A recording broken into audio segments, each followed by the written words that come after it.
बिस्मिल्लाहिर्रहमानिर्रहीम। आज हम जो नेक्स्ट टॉपिक स्टार्ट करने के लिए जा रहे हैं वो हमारा कोटिंग एप्लीकेशन है। लास्ट जो 2 सेशंस हुए हैं उनमें हमने सरफेस प्रिपरेशन या कोरोजन कंट्रोल के बारे में और उसके बाद सरफेस प्रिपरेशन कैसे की जाती है, उसको चेक कैसे किया जाता है उसके बारे में। अभी थर्ड जो हमारा सेशन है इसमें कोटिंग एप्लीकेशन हमने कैसे करनी है। वो लोग जो अभी पहले 2 सेशन अटेंड नहीं कर सके, उनसे मिस हुआ है, वो तीसरा सेशन और मे बी सोशल मीडिया पे, फेसबुक पे और यूट्यूब पे भी रिकॉर्डिंग्स जो है वो मैंने छोड़ी हैं, वो देख सकते हैं उधर। और कोटिंग एप्लीकेशन अब स्टार्ट करते हैं। कोटिंग एप्लीकेशन में हमने देखना है कि हम मेथड्स कौन कौन से करेंगे।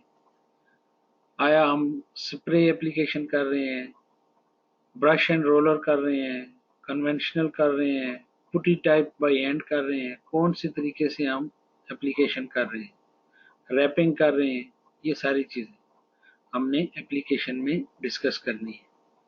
अभी एप्लीकेशन क्या है कि cleanliness and good housekeeping before, during and after application are one of the most important factors to have a good result.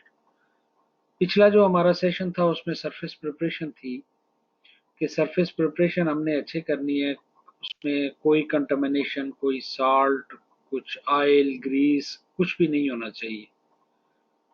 ये सारी चीजें चेक करने के बाद हमने नेक्स्ट स्टेप जो हमने प्रोसीड करना है वो पेंटिंग एप्लीकेशन का है।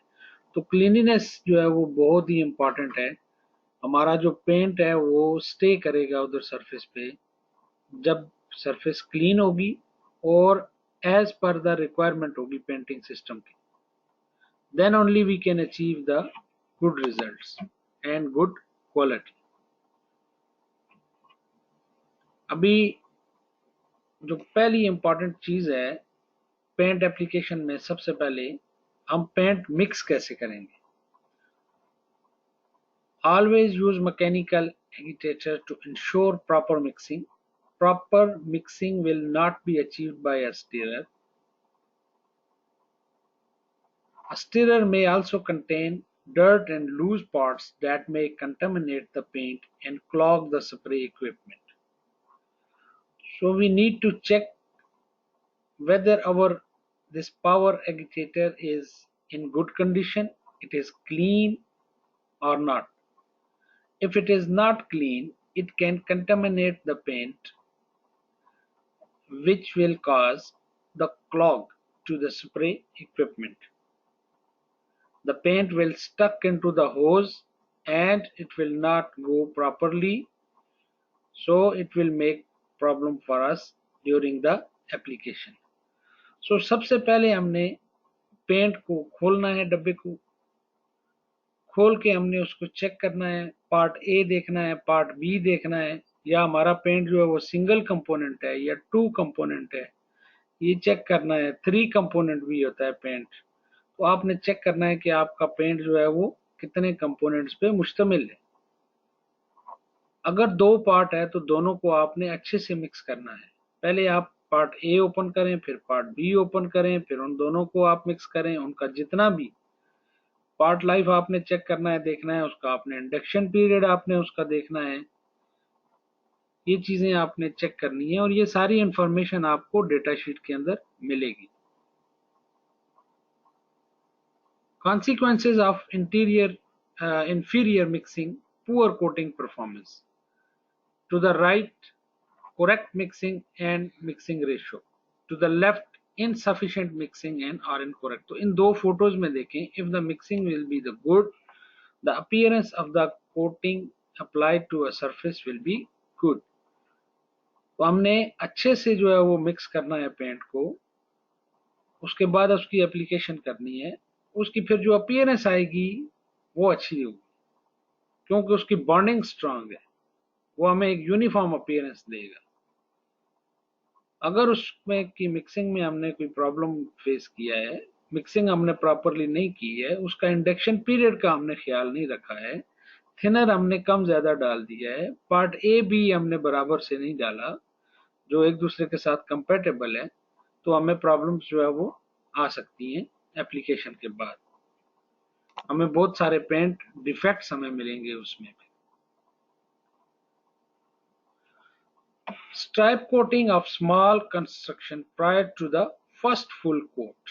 अब पिछले सेशन में भी बताया था मैंने कि भाई स्ट्राइप कोट जो है वो बहुत ही इंपॉर्टेंट है। स्ट्राइप कोट्स जो है वो डिफिकल्ट एरियाज जैसे एजेस होते हैं, वेल्ड जॉइंट्स एरिया होते हैं, difficult areas where the spray gun cannot spray properly। Applicator को जो है वो प्रॉब्लम होती है, मुश्किल पेश आती है, वो मुश्किल फेस करता है अब पेंट अप्लाई करने में उन एरियो पे जो ज्यादा तंग होते हैं। एज वाला एरिया हो गया, कोई तंग एरिया है, डाउन साइड है, तो ऐसे सब एरियो पे पहले ब्रश के साथ जो है वो पेंट जो है वो स्ट्राइप कोट करना चाहिए। उसके बाद हमें ऊपर स्प्रे एप्लीकेशन करनी चाहिए, जितनी फिर उसकी डीएफटी की ड्राई फिल्म थिकनेस की जितनी रिक्वायरमेंट होगी वो फुलफिल हो जाती है। Welding seams, sharp edges, masking of pipes can be necessary if welding is going to be carried out later। अगर हमने बाद में वेल्डिंग करनी है और दो पाइप्स हैं और उनके एज हैं, तो हमें एंड एरिया पे मास्किंग टेप लगा के उसको as it is bare metal हमने छोड़ना है। क्यों? अगर हमने एप्लीकेशन फुल पाइप पे कर दी तो जब वेल्डिंग होगी तो हमें फिर मुश्किल आ सकती है, हमें वो पेंट दोबारा निकालना पड़ेगा, ग्राइंडिंग करनी पड़ेगी, बहुत सारा रीवर्क है। इसलिए राउंड अबाउट 2 इंच का एरिया जो है वो हमने मास्किंग टेप लगाकर छोड़ देना है, ताकि हमारी जब वेल्डिंग हो तो हमें कोई उसमें मुश्किल प्रॉब्लम ना फेस करनी पड़े। सो ये पिक्चर है, इस पिक्चर में आप यहाँ पे देख सकते हैं, यहाँ देखें ये स्ट्राइप कोट किया हुआ है, इसके जितने भी एजेस हैं यहाँ पे स्ट्राइप कोट किया हुआ है, वेल्ड जॉइंट एरिया पे किया हुआ है, जो शार्प है सपोर्ट के नीचे जो है वो किया हुआ है, पेंट किया हुआ है स्ट्राइप कोट। ये स्ट्राइप कोट जो है ये देखें आपके सामने पिक्चर में, ये स्ट्राइप कोट किया हुआ है green in colour. Main parts of airless spray equipment. अब हमने पेंट अप्लाई कैसे कैसे करना है, हम लोग कैसे कैसे पेंट अप्लाई करते हैं। हम लोग ब्रश से करते हैं, रोलर से करते हैं, एयरलेस स्प्रे से करते हैं, कन्वेंशनल स्प्रे से करते हैं, अगर पुटी टाइप है तो किसी स्क्रैपर से, किसी और चीज से हम या हाथ से पेंट अप्लाई करते हैं। तो ये कोटिंग अप्लाई करने के मुख्तलिफ जो है वो डिफरेंट टाइप्स हैं हमारे पास, हम कैसे कैसे करते हैं। तो रोलर चूंकि अभी जो है वो किसी भी तरह से, और यहाँ सऊदी अरामको की अगर बात की जाए तो यहाँ अभी सीएसडी की तरफ से भी रोलर जो है वो अभी अलाउ नहीं है। तो रोलर से आप एप्लीकेशन क्यों नहीं कर सकते कि उसके अंदर जितने भी पेंट के अंदर जो पार्टिकल्स होते हैं, जो उसके इंग्रेडिएंट्स होते हैं, पिगमेंट्स हैं, बाइंडर्स है, वो रोलर के साथ स्टिक हो जाता है और वो सरफेस के साथ स्टिक नहीं होता। जब हम रोलर को घुमाते हैं तो उसके साथ स्टिक होके वो सॉलिड चीज जो है वो बैक आ जाती है। उसकी वजह से हमें फिल्म फार्मिंग में प्रॉब्लम आती है और हमारा पेंट जो है वो जाया हो जाता है। इसलिए अभी जो रोलर का कंसेप्ट है वो सऊदी अरामको में नहीं है, अलाउ नहीं है। आप ब्रश से स्ट्रैप कोट कर सकते हैं, उसके बाद आप स्प्रे एप्लीकेशन करते हैं। कन्वेंशनल स्प्रे जो है only just for the covering है, और वो उसका इस्तेमाल भी इतना जो है वो सूदमंद नहीं है, फायदा उसका नहीं है, हमें अच्छी क्वालिटी जो है वो नहीं दे सकता है। Airless spray equipment consist of 3 main parts. अभी उसके 3 पार्ट्स हैं जो हमारा कन्वेंशनल ये सॉरी एयरलेस स्प्रे गन है। जो कौन कौन से हैं जी? कंप्रेस्ड एयर है, इलेक्ट्रिकल मोटर है उसके अंदर, पेंट का पंप है, होज एंड स्प्रे गन है। ये उसकी शेप है। जो एयरलेस स्प्रे पंप है जिससे पेंट किया जाता है, ये आप देखें, ये इसका होज आ रहा है, ये सेकंड पार्ट, ये पार्ट जो है, ये वाला जो पोर्शन है, ये हम पेंट के डब्बे के अंदर डालते हैं। ये यहाँ नीचे एक छोटी जाली है, मैश है, जो कि पेंट के अंदर अगर कोई कंटामिनेशन वगैरह है तो उसको क्लीन करके जो है वो आगे हमारी तरफ पेंट को भेजती है। ये गन है, ये ट्रिगर होता है, ये जो एप्लीकेटर होता है उसके हाथ में ये चीज रहती है, यहाँ से वो इसको प्रेस करके पेंट को आगे अप्लाई करता है। और ये इसका होज है, यहाँ इसका पिस्टन रहता है इस एरिया में, और यहाँ से हम प्रेशर इसका इंक्रीज डिक्रीज करते हैं। ये शेप आप देख लें इसकी, ये थोड़ा पुरानी है। तो ये हमारे पास high pressure airless spray pump machine है। इसमें सेफ्टी का बहुत ख्याल रखा जाता है। Airless spray can be danger, don't ever point the gun towards yourself और एनी अदर पर्सन। तो कभी भी जब भी आप पेंट कर रहे हो तो ये तलवार से ज्यादा तेज इसकी धार होती है, और ये किसी भी इंसान को नुकसान पहुंचा सकती है, उसको काट सकती है। तो किसी की तरफ भी ये गन जो है हमने पॉइंट आउट नहीं करनी है स्प्रे मशीन में। जो लोग कोटिंग पेंटेड से फील्ड से रिलेटेड हैं उन्होंने देखी होगी, और बार बार जो सेफ्टी इंडक्शंस होती हैं, जो सेफ्टी की मीटिंग्स होती हैं, जो टीबीएम्स होती हैं, टूल बॉक्स मीटिंग्स, उनमें भी ये चीज बार बार जो है वो बताई जाती है कि भाई आपने अपनी सेफ्टी का ख्याल रखना है, गन अपनी तरफ भी नहीं करनी है, दूसरे किसी की तरफ भी नहीं करनी है। एप्लीकेशन करते हुए, इसके अंदर पेंट लोड करते हुए, इसको क्लीनिंग करते हुए, सब टाइम पे आपने ख्याल रखना है इसका। Wrong application technique, spraying of side bottom. अब मतलब हमेशा जो गन है वो स्ट्रेट ऐसे रहनी चाहिए, हवा का डायरेक्शन कैसा होना चाहिए। जो पेंट एप्लीकेटर्स का जो बंदा होता है उसको पता है इन चीज़ों का सबका, क्योंकि किसी आम आदमी के हाथ में ये गन नहीं दी जाती कि आप जाएं और जाके पेंट को अप्लाई करें। ये लोग अप्रूव्ड होते हैं, इनके पास जेसीसी होता है, जॉब क्लियरेंस कार्ड रहता है इनके पास, वो अप्रूवल मिलती है इनको, उसके बाद ये जाके पेंट अप्लाई कर सकते हैं। तो कहाँ पे खड़े होकर पेंट को एप्लीकेशन करना है, जहां तक आपका इजीली हाथ जा सकता है। ये नहीं कि अभी पाइप ऊंचा रखा हुआ है और मैं पहुंच नहीं सकता और हाथ ऊपर लंबा करके और मैं देख ना सकूं और अप्लाई करना शुरू कर दूं। तो इस किस्म की चीजें नहीं करनी, इससे हमें बहुत सारी प्रॉब्लम्स आएंगी, पेंट डिफेक्ट्स हमें मिलेंगे। अभी हवा का रुख ज्यादा है, हम स्प्रे कर रहे हैं, हवा के साथ पेंट जो है वो ऊपर उड़ रहा है, ये भी हमें प्रॉब्लम है। उसमें ड्राई स्प्रे, ओवर स्प्रे जैसी चीजें हमें जो है वो मिलेंगी। तो पुअर पेंट फिल्म हमें मिलेगी, रफ सरफेस हमें मिलेगी, पिन होल मिलेंगे, इंट्रैप्ड एयर हमें मिलेगी। ये जो चीजें हैं, ये अगर हमारी टेक्निक जो है वो ठीक नहीं है पेंट को अप्लाई करने की, तो हमें ये मुख्तलिफ किस्म के पेंटिंग डिफेक्ट्स जो है वो हमें मिलेंगे। अगर स्कैफोल्डिंग ठीक उन्होंने नहीं बांधी हुई और वो हमसे बहुत दूर है, या हमें कुछ ऑब्स्टिकल्स मिल रहे हैं उसमें एप्लीकेशन में, तो हमें बहुत सारे पेंट डिफेक्ट्स भी मिलेंगे। टू लॉन्ग डिस्टेंस है गन का और जो सबस्ट्रेट का जो डिस्टेंस है वो अगर बहुत ज्यादा है फिर भी हमें प्रॉब्लम आएगी। बहुत ज्यादा करीब है फिर भी प्रॉब्लम आएगी, हमें सैगिंग मिलेगी उसमें। और रॉन्ग एंगल अगर है फिर भी प्रॉब्लम है, ड्राई स्प्रिंग आएगी हमारी, हवा के साथ पेंट उड़ के आगे जाके बैठना शुरू हो जाएगा जो सरफेस जिस पे पेंट नहीं हुआ, और फिर हमारा पेंट हमें कंटामिनेटेड लगेगा। तो ये चीजें हैं कि एप्लीकेशन की जो टेक्निक्स हैं और क्या क्या उसकी प्रिकॉशनरी मेजर्स हैं वो हमें पता होने चाहिए पेंट अप्लाई करने से पहले, कि हमने किन चीजों का ख्याल रखना है हमने पेंट अप्लाई करते हुए। रॉन्ग एप्लीकेशन टेक्निक है स्प्रेइंग ऑफ साइड बॉटम। अब किसी भी चीज के हम जब डाउन साइड हम जब पेंट कर रहे हैं तो हमें बहुत सारी पेंट डिफेक्ट्स मिलेंगे। अभी आपको बताया कि उसमें कंटामिनेशन हो सकता है, एयर इंट्रैप्ट हो सकती है।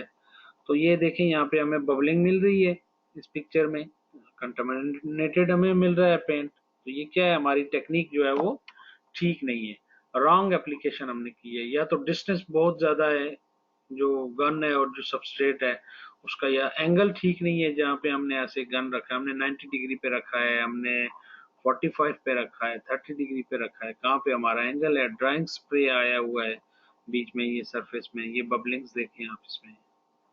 तो हमें मुख्तलिफ किस्म के पेंट जो है वो डिफेक्ट्स मिलेंगे इसमें। अभी मेजरिंग द रिलेटिव ह्यूमिडिटी, ये हमारे पास जो है वो स्लिंग जो है वो साइकोमीटर है। इससे हम क्या करते हैं कि ड्राई बल्ब और वेट बल्ब की जो है हम रीडिंग्स यहाँ से ले सकते हैं। ड्राई टेम्परेचर और वेट टेम्परेचर की जो है वो हमें रीडिंग यहाँ से मिलती है इससे। इसको हमने, हमारे पास जो है इसमें ड्राई बल्ब है, एक वेट बल्ब है। ये बहुत पहले जो है वो कोटिंग में जो हम इसे यूज करते थे, आजकल बहुत कम है, क्योंकि आजकल जो है बहुत सारे डिजिटल गेजेस आ गए हैं और इंफ्रारेड्स के हैं, वो जो हम जस्ट दूर से इस तरह पिन करते हैं, हमें रीडिंग मिल जाती है। जैसे जैसे जो है वो टेक्नोलॉजी इम्प्रूव हो रही है, तरक्की हो रही है, तो आए रोज जो है वो नित नए जो है वो हमें मुख्तलिफ किस्म के मयरिंग टूल्स मिल रहे हैं।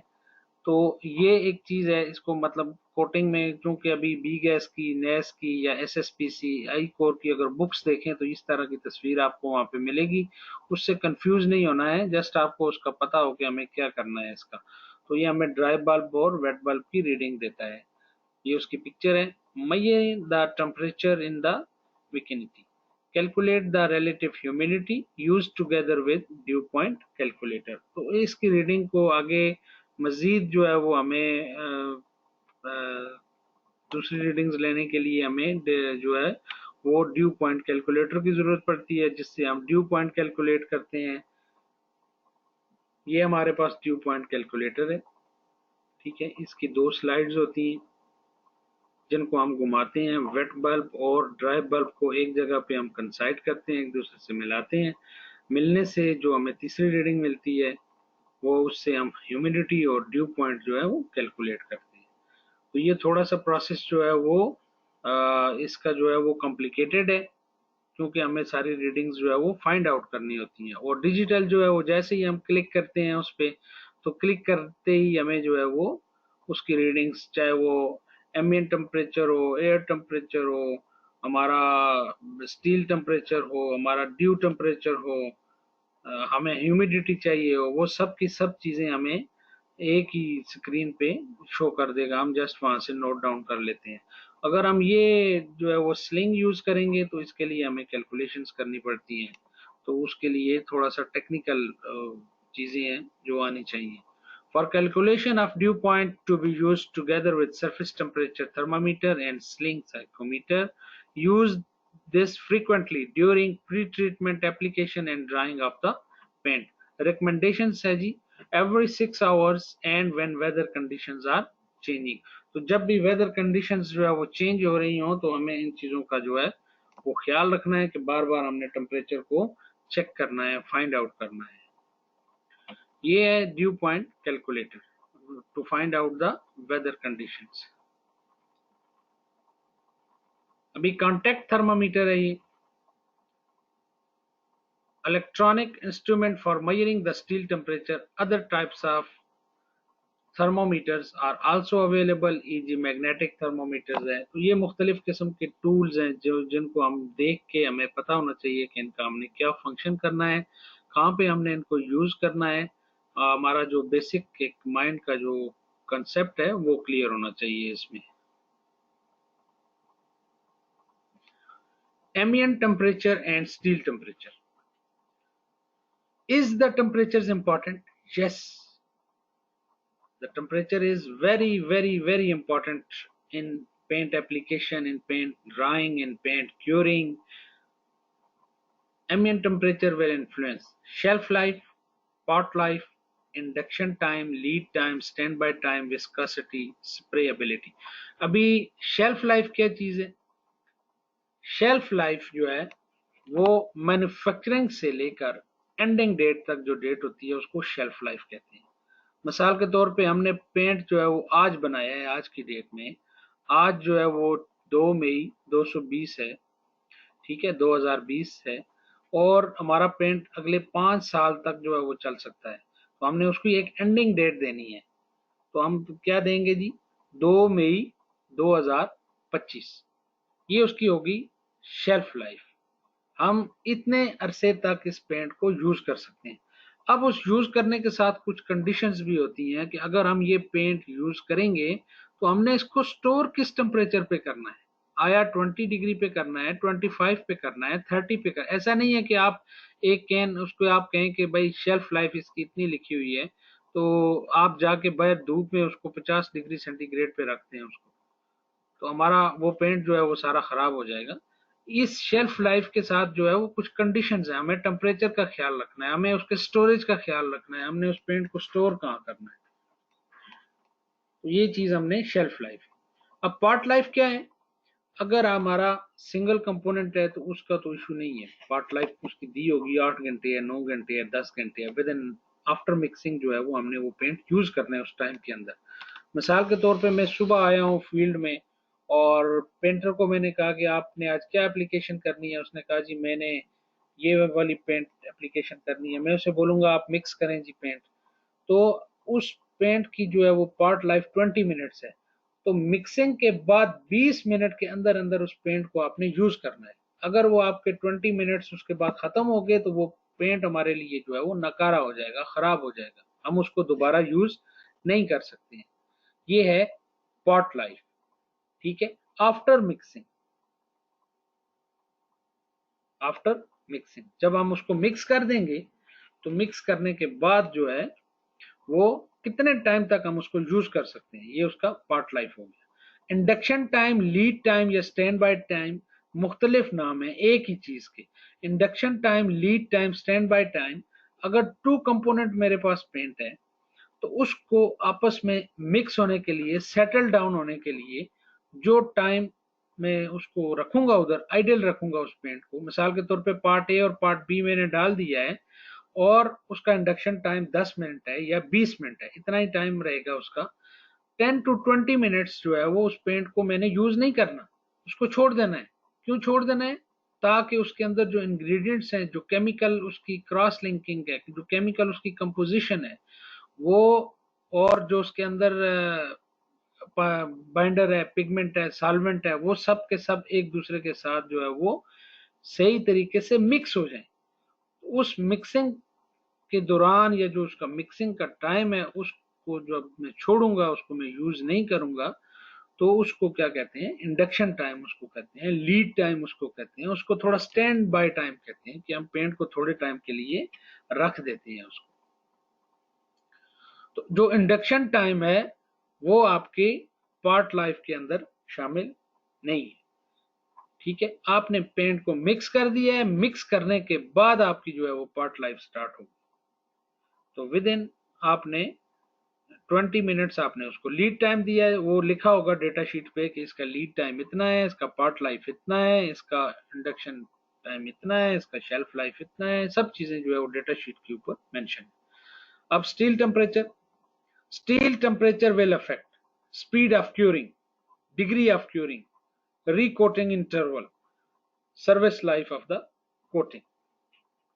अब अगर स्टील टेम्परेचर ज्यादा है, मिसाल के तौर पे पेंट अप्लाई करने के लिए हमें डेटा शीट में मैन्युफैक्चरर ने लिख के दे दिया है कि जब आपका स्टील टेम्परेचर 30 डिग्री होगा तो आप पेंट अप्लाई कर सकते हैं। अब मैं जाता हूं जाके साइट पे टेम्परेचर में चेक करता हूं, मुझे 35 मिला। कंस्ट्रक्शन कहती है नहीं नहीं आप अप्लाई करो पेंट, कोई प्रॉब्लम नहीं आएगा, कोई इशू नहीं आएगा, 35 पे आप अप्लाई करें। तो मैन्युफैक्चरर ने दिया है 30 डिग्री, एक्चुअल साइड पे कितना आ रहा है? 35 आ रहा है। अब अगर मैं पेंट को अप्लाई करूंगा तो मुझे उसमें बहुत सारे डिफेक्ट्स मिलेंगे, मुझे प्रॉब्लम्स आ सकती हैं। इमीडिएटली मेरा पेंट जाके जैसे ही सरफेस से स्टिक करेगा, उसके अंदर जो केमिकल कंपोजिशन है, जो उसके अंदर इंग्रेडिएंट्स पड़े हुए हैं पेंट के, उन पे असर पड़ेगा। क्या पता वो एकदम से सिकुड़ जाएं, जल्दी ड्राई हो जाएं उधर, और जो फिल्म है मेरी वो क्रैक होना शुरू कर दे, उसमें और किस्म के डिफेक्ट्स, उसमें सॉल्वेंट इमीडिएटली एवोपरेट हो सकता है। तो जो मैन्युफैक्चरर ने रिकमेंडेशंस दी हैं वो चूंकि एक्सपेरिमेंटल्स होती हैं, वो बेस्ट प्रैक्टिस होती हैं, हमें उन चीजों को फॉलो करना है। तो steel temperature will affect the speed of curing, कितनी जल्दी से आपका पेंट जो है वो क्योर हो जाएगा, उसकी डिग्री ऑफ क्यूरिंग क्या है, उसका रिकोट इंटरवल, मतलब मैंने आज प्राइमर अप्लाई किया है तो प्राइमर के बाद मैन्युफैक्चरर कहता है आपने 4 घंटे पेंट को नहीं छोड़ना है इतनी डिग्री पे। ठीक है। और दूसरा कोट जो है वो आपने नहीं करना है, तीसरा कोट आपने नहीं करना है, तो वो उसको रिकोटिंग कहते हैं। ऊपर से अगर 3 लेयर आपका पेंट है या 2 लेयर है तो रिकोटिंग इंटरवल भी टेम्परेचर इफेक्ट कर सकता है। इस चीजों का आपने ख्याल रखना है। टेम्परेचर जो है वो बहुत ही इंपॉर्टेंट रोल अदा करता है कोटिंग में, तो हमें इन चीजों का ख्याल रखना है। अभी chloride on steel surface, salt test equipment, this is Bresle test है। Salt test contamination, before applying the paint हमें चेक करना है कि कुछ ऐसा कंटेमिनेशन, कोई साल्ट वगैरह तो नहीं है। अगर साल्ट वगैरह का हमें पता करना है तो हमें मुख्तलिफ किस्म के साल्ट टेस्ट जो है वो डिफरेंट मेथड से कंडक्ट करने हैं। तो ये चीज़ जो है मेरे ख्याल से रिलेटेड हमारे पिछले सेशन के साथ थी। Surface roughness, surface roughness is also related with the previous topic. Contamination of abrasive, this is not clear. Wet film measuring कम, इसको कम गेज भी कहते हैं कि हमने पेंट अप्लाई किया है, मिसाल के तौर पे अभी पेंट सिस्टम है, उसकी जो रिक्वायरमेंट है वो है प्राइमर आपने अप्लाई करना है जी 100 माइक्रोन, 100 माइक्रोन्स मुझे चाहिए ड्राई फिल्म थिकनेस, तो मैं वेट फिल्म थिकनेस कितनी मारूंगा? तो इसके लिए ये कम गेज जो है ये पेंटर के पास रहता है, इस पे जो है मुख्तलिफ किस्म के माइक्रोन्स हैं यहाँ पे लगे हुए, इसके दाने हैं जिस तरह कंघी के दाने आगे होते हैं, सेम इसी तरह इस कम गेज, इसीलिए इसको कम गेज कहते हैं। तो हर एक की एक मुख्तलिफ जो है वो रीडिंग्स हैं, तो ये पेंटर के पास रहता है और पेंटर चेक करता है कि अभी मैंने कितने पास मारे हैं, कितना मैंने वेट किया है और कितनी ड्राई फिल्म थिकनेस आएगी। ठीक है, तो अगर मुझे 100 चाहिए तो उस पेंटर को कितना मारना चाहिए? कम से कम 150 और 125 के बीच में उसको अप्लाई करना चाहिए पेंट, क्योंकि पेंट ड्राई होगा, उसमें से जो वेट जो कंपोनेंट्स हैं वो ड्राई होंगे और फिल्म फॉर्मिंग जो है वो कम आएगी। तो हमेशा जो वेट फिल्म है वो ड्राई फिल्म से ज्यादा रहेगी। ठीक है, मतलब मुझे अगर 100 माइक्रोन चाहिए तो ये नहीं है कि पेंटर जाके सिर्फ 100 माइक्रोन मार के आ जाए, वो 100 मारेगा तो क्या पता मुझे 75 और 50 मिले, इसलिए उसको हमेशा जितनी रीडिंग मुझे चाहिए ड्राई फिल्म की उससे ज्यादा उसने अप्लाई करना है। तो ये गेज जो है हम यूज करते हैं इसको कम गेज कहते हैं, और ये जो है हमारी WFT को मेजर करने के लिए इस्तेमाल होता है। अभी कैलकुलेशंस, पेंट एब्रिविएशंस, अभी WFT क्या है जी? Wet film thickness. DFT क्या है? Dry film thickness. Percentage of VS, percentage volume solid है, ठीक है, VS वॉल्यूम सॉलिड। और LF क्या है? Loss factor.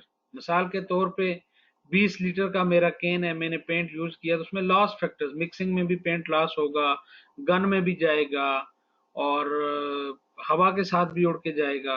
तो मैं ये नहीं कह सकता कि भाई एक मेरी वॉल है और उस पर 20 लीटर पेंट लगेगा, हमेशा 20 से ज्यादा लगेगा। ठीक है, और मैं किस कंडीशन में अप्लाई कर रहा हूँ पेंट, हवा है बहुत ज्यादा या गर्मी है या टेम्परेचर ज्यादा है, ये चीजें जो है हमें फाइंड आउट करनी है उसमें, और उसमें डेड वॉल्यूम जो है वो कितना है, ये सारी चीजें एब्रिविएशंस हैं। WFT related to wet film thickness, DFT dry film thickness, VS is volume solid और LF loss factor, DV dead volume. Inspection after application, अब मैंने पेंट जो है वो अप्लाई कर दी है, एप्लीकेशन मैंने कर दी है, एप्लीकेशन के बाद जो है वो इंस्पेक्शंस कौन कौन सी आएंगी मेरे पास? After application the following must be checked. What we need to check? The climate conditions, ventilations, temperature and humidity. अब curing and drying of the film, इन चीज़ों का हमने ख्याल रखना है, ये चीज़ें हमने चेक करनी है। ये तो नहीं है कि मैंने एप्लीकेशन कर दी है और ऊपर से बारिश आ गई है, ऐसा तो नहीं है कि एप्लीकेशन करके मैं सारी चीज़ें बंद करके टैंक के सब तरफ से मैं जा रहा हूँ। ह्यूमिडिटी कितनी रिक्वायर्ड है, कितनी आ रही है, वो चीज़ें चेक करनी है। ठीक है, ड्राई फिल्म थिकनेस हमने चेक करनी है, हमारी रिक्वायरमेंट के मुताबिक आई है या नहीं आई है, अगर नहीं आई है तो हमने उसको बिल्ड अप करना है। उसकी एडेजन कैसी है, उसके लिए मुख्तलिफ किस्म के एडेजन टेस्ट हैं, क्रॉस कट है, पुल ऑफ टेस्ट है, वो हमने करने हैं। Holiday detection, most of the underground जो कोटिंग है उसके लिए जो है हॉलीडे टेस्ट जो होता है वो रिक्वायर्ड होता है।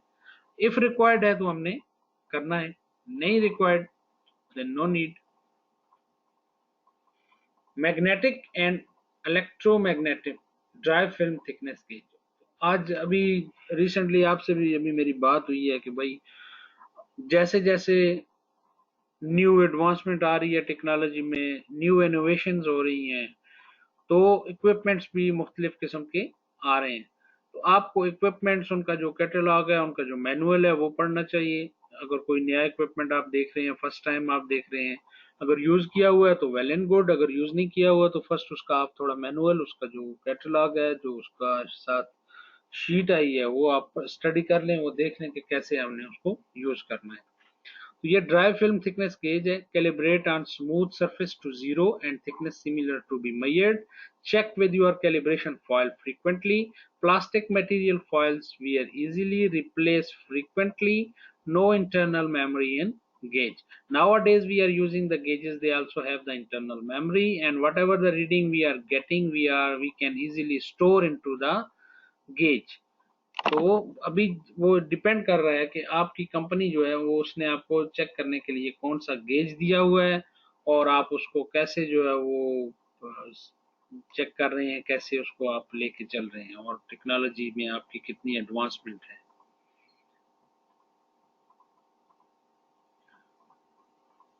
ISO 2409 है क्रॉस कट एडिशन टेस्ट। तो ये हमारे पास एक इक्विपमेंट है जिससे हम क्या करते हैं, टेस्ट जो है वो कंडक्ट करते हैं। Cross cut adhesion test cut vertical and horizontal lines to form a grid। ये आप देख लें पिक्चर में, हमने क्रॉस और हॉरिजॉन्टल और वर्टिकल हमने इसको कट किया हुआ है। अभी ये आपके पास छोटे छोटे स्क्वायर्स हैं, बॉक्सेस बन गए हैं। Apply a strong tape, pull off the tape, evaluate reading to the standard. ठीक है, जो हमारा ये आईएसओ का स्टैंडर्ड 2409 है वो कह रहा है, उसके मुताबिक आप उसको चेक करें। पहले आपने वर्टिकल हॉरिजॉन्टल लाइंस खींचनी है इस टूल्स के जरिए, ये कटर है। लाइंस जब आप खींचेंगे उसके बाद आपने लाइन के ऊपर टेप अप्लाई करना है, और टेप टेप आपने स्ट्रॉन्ग से पुल करना है इसके ऊपर लगाकर। और उसके बाद अगर नोक में से पेंट उखड़ रहा है, पूरे का पूरा बीच में से पेंट बॉक्स में से निकल गया है, किसी एक कोने से निकला है, तो उसको आप जो भी क्राइटेरिया है उसके अगेंस्ट आप उसको एवेल्युएट करें, चेक करें, और आप उसकी रिपोर्ट जनरेट करें। ISO 4624 pull off test for adhesion. अभी ये जो है ये पुली टेस्ट है, ये पुल ऑफ टेस्ट इसको भी बोलते हैं, जिसके लिए जो मशीन यूज होती है उसको हेट बोलते हैं, HATE। Test dollies glued on to the coating, adhesive, canoacrylate or solvent-free epoxy. Remove adhesive and coating around the dollies. Pull off test dollies vertical to the surface. Read adhesion value and report the type of the fracture. Fractures क्या आ सकते हैं उसमें, adhesion failure है, fracture between coat and substrate and coat, cohesion failure आ सकता है उसका, fracture within a coat आ सकता है, प्राइमर टू इंटरमीडिएट आ सकता है, इंटरमीडिएट टू टॉप कोट आ सकता है। तो कौन सा आपका फ्रैक्चर, कौन सा फेलियर आया है, किस कैटेगरी का आया है, वो इसमें आपने फाइंड आउट करना है। इसका क्या है कि पेंट के ऊपर डॉलीज फिक्स की जाती हैं। After dolly you are remove cutting around from the dolly. इधर आपने इर्द गिर्द के कट लगाना है, कट लगा के आपने इसको मशीन के जरिए पंप करके आपने इस डॉली को उखाड़ना है इधर से। फिर आपने देखना है कि आपका ओनली प्राइमर ऊपर से निकला है, या इंटरमीडिएट तक पेंट निकला है, या टॉप कोट तक पेंट निकला है। आपने वो चीज जो है वो नोट डाउन कर लेनी है, और अपना जो फेलियर है वो बताना है। ये देखें, ये डॉलीज लगी हुई हैं इसकी पेंट के ऊपर। पुल of Dolly's glued to the structure. Pull off adhesion test, dollies are glued to the structure with a strong glue prior to pull off. Cut around the dolly through the paint film and down the substrate material। ठीक है, ये हमारा destructive test है, क्योंकि हम इसमें paint को जो है वो डैमेज करते हैं, डॉलीज पुट ऑफ करते हैं, पेंट को हम कट करते हैं, इसलिए ये डिस्ट्रक्टिव टेस्ट है। ये देखें, हमारे पास ये मशीन है, ये हम उसके साथ डॉली को फिक्स किया। अभी यहाँ पे हम इसको पंप आउट करेंगे, और ये डाली यहाँ से, ये देखें इस पिक्चर में, यहाँ से उखड़ गई है, यहाँ से निकली हुई है पूरा, हमें यहाँ पे ये अप टू द सरफेस गया हुआ है, और डैमेज हमें यहाँ पे नजर आ रहा है। So pull off adhesion test, destructive test method here, connecting to the device for pulling of the dollies. Read and note the value. Several types of instruments are used. पहले भी बात हो चुकी है कि different innovations are there, different new technologies are there. So different kind of equipments, instruments we are using for the measuring. कोई ये नहीं कह सकता कि भाई हम लोग ऐसा गेज यूज कर रहे हैं, ऐसा जो भी यूज करें, हमारा जो कोर वैल्यू जो रीडिंग्स आएंगी वो जो इम्पोर्टेंट होती है। ठीक है, आप चाहे डिजिटल यूज करें, वैक्यूम यूज करें, या जो भी है, आप कितना पुराना या कितना नया आप इक्विपमेंट जो है वो यूज कर रहे हैं वो आपने यहाँ पे मेंशन करना है, फाइंड आउट करना है, लिखना है उसको आपने रीडिंग्स को। लो वोल्टेज पिन होल डिटेक्टर, ये हमारे पास वेट स्पंज है, हॉलिडे डिटेक्टर है, इसके आगे ये स्पंज लगा होता है। ठीक है, ये हमारे पास जो है वो 500 से बिलो जो रीडिंग्स होती हैं ड्राई फिल्म की, बिलो 500 माइक्रोन्स जो है उसके ऊपर हम ये अप्लाई करते हैं, और हम डिसकंटिन्यूटी या पिन होल जो है वो चेक करते हैं पेंट में कि कहीं कोई मिसिंग तो नहीं आ गई पेंट में। अभी क्या है इसका फुटेज में हमें क्या बता रहा है, low voltage pinhole detector है, detecting pinhole voids or metal particles in paint film up to 500 micron. 500 or below we are checking with low volt या वेट स्पंज हॉलिडे डिटेक्टर। ये non destructive है क्योंकि इसमें हमें एक earthing की cable just उधर लगानी है, पाइप के एंड पे हम लगा देते हैं और पानी में और थोड़ा सा सर्फ डिटर्जेंट कुछ चीज डाल के, ताकि पेंट जो है वो पेंट के अंदर जो है वो पानी इजीली जो है वो मूव कर सके और हमें डिसकंटिन्यूटी का पता चल सके। और ये बीप करना शुरू कर देता है अगर कहीं डिसकंटिन्यूटी हुई है, हमारी फिल्म कहीं से टूटी है, पेंट सबस्ट्रेट तक नहीं गया है, तो ये बोलना शुरू कर देगा। बाज़ जगह ऐसा होता है कि हमारे पास लो थिकनेस है, हमने जो है वो हमारी 100 माइक्रोन है, हमने 50 माइक्रोन कर दिया है, तो हमारी ब्लास्टिंग अगर ज़्यादा है, फ्लैश रस्टिंग हो जाती है उससे, और हमारा ये वहाँ पे भी ये बीप करना शुरू कर देगा, बोलना शुरू कर देता है।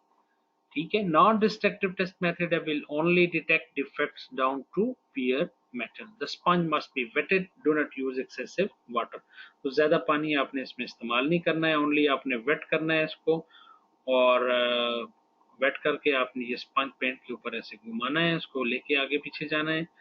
तो जब आप उसको आगे पीछे लेके घुमाएंगे, अगर आपकी डिसकंटिन्यूटी है, फिल्म आपकी सही नहीं है, बॉन्डिंग अच्छी नहीं है, तो ये बीप करेगा, बोलेगा। उस एरिया को आपने क्या करना है, सर्कल करना है, मार्क करना है, बाद में रिपेयर करना है आपने उसको। हाई वोल्टेज हॉलिडे डिटेक्शन, ये जो है हाई वोल्टेज है, स्पार्क हॉलिडे डिटेक्टर इसको कहते हैं। ठीक है, ये हम यूज करते हैं जी मोर देन 500 माइक्रोन्स अगर आपकी जो है वो फिल्म है, उस पे हम इसको यूज करते हैं। Destructive test methods for detecting pinholes, voids and thin films in the paint film, क्योंकि इसमें करंट इन्वॉल्व होता है, जब हम ये अप्लाई करते हैं तो हमारी कोटिंग जो है वो खराब हो सकती है, डिस्ट्रक्टिव हो सकती है। उसके लिए हम अर्थिंग इसको जब लगाते हैं तो वो तब भी हमें एक जो है आर्टिफिशियल अगर हमने होल करना है और हमें कोटिंग को डैमेज करके हम लगाते हैं, तो इसलिए ये डिस्ट्रक्टिव मेथड है, क्योंकि इलेक्ट्रिक करंट है इसमें।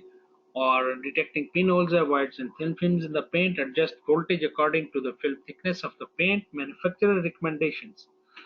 So we need to fix the calibrations and readings as per the manufacturer recommendations.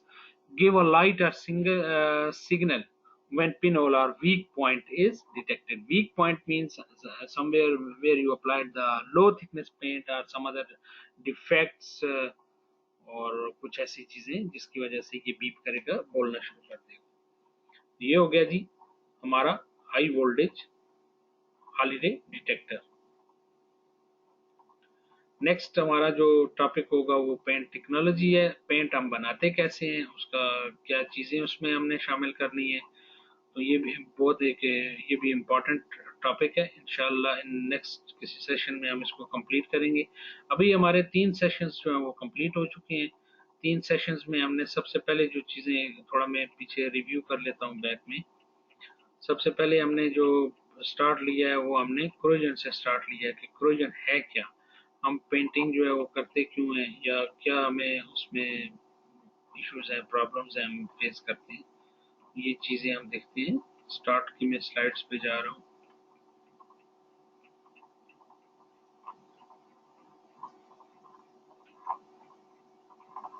यहाँ से हमने स्टार्ट लिया है जी कि क्रोजन क्या है। तो डिग्रेडेशन ऑफ मटेरियल जो है वो क्या है, हमारे पास क्रोजन है, रस्ट आता है, ऑक्साइड्स फॉर्म होते हैं। पेंटिंग हम क्यों करते हैं, to protect our structure, to protect our equipments, to protect our piping, to protect our pipelines, ये सब चीजें हैं, to protect our concrete। उसके बाद डिफरेंट टाइप्स हमने कोरोजन की है वो डिस्कस की थी। फिर हमने सरफेस ट्रीटमेंट हमने देखा, डिग्री ऑफ क्लीननेस और सरफेस प्रोफाइल क्या होती है वो हम कैसे चेक करते हैं प्रोफाइल के लिए।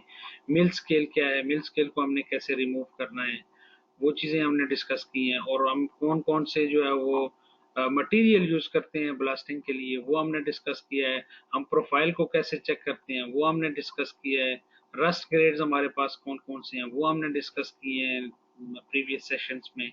Hand and power tool cleaning है वो क्या होता है, SA1, SA2, SA2.5, SA3 क्या है, डिग्री ऑफ क्लीननेस के ये डिफरेंट लेवल्स हैं। इनको ISO में क्या कहते हैं, इनको स्वीडिश स्टैंडर्ड में क्या कहते हैं, इनको नेस में क्या कहते हैं, इनको बी गैस में क्या कहते हैं, इनको हमने कंपेयर किया है, स्टडी किया था हमने। और ब्लास्टिंग ग्रेड्स और फिर वाटर ब्लास्टिंग की ये पिक्चर है। उसके बाद हम प्रेशर को कैसे फाइंड आउट कर सकते हैं, कैसे नीडल हम यूज करेंगे, प्रोफाइल क्या होती है वो चीज़ें हमने डिस्कस की। रिपेयर टचअप हम कैसे करते हैं ये चीज़ें हमने डिस्कस की। सरफेस ट्रीटमेंट के लिए हमने पहले कटिंग, एज, वेल्डिंग कैसी होनी चाहिए वो हमने डिस्कस की। ये सारी चीज़ें हमने जो है वो पिछले सेशन में डिस्कस की हैं। टूल्स हम कौन कौन से यूज़ करते हैं, ठीक है। फिर कोटिंग एप्लीकेशन हमने आज जो है वो सेशन देखा है कि कोटिंग एप्लीकेशन क्या थी। और अभी ये सेशन जो है वो हमारा जो है वो ऑलमोस्ट तकरीबन कंप्लीट हो गया है एप्लीकेशन का। आई होप कि आप लोगों ने इसको एंजॉय किया होगा।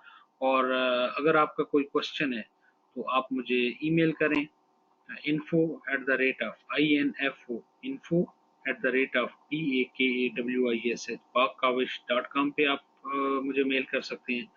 info@fatima FATIMA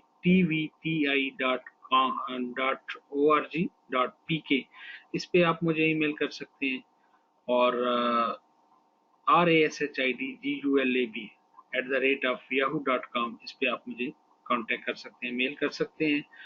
किसी भी तरह की अगर आपको कोई भी सपोर्ट चाहिए, हेल्प चाहिए, कोई चीज़ पेंटिंग, कोटिंग, इंसुलेशन, पाइपिंग के हवाले से लर्न करने में, आप डायरेक्ट मुझे कांटेक्ट कर सकते हैं। आपको कोई स्टडी मटेरियल चाहिए वो अगर अगर आप पढ़ना चाहते हैं वो मैं आपको प्रोवाइड करूँगा।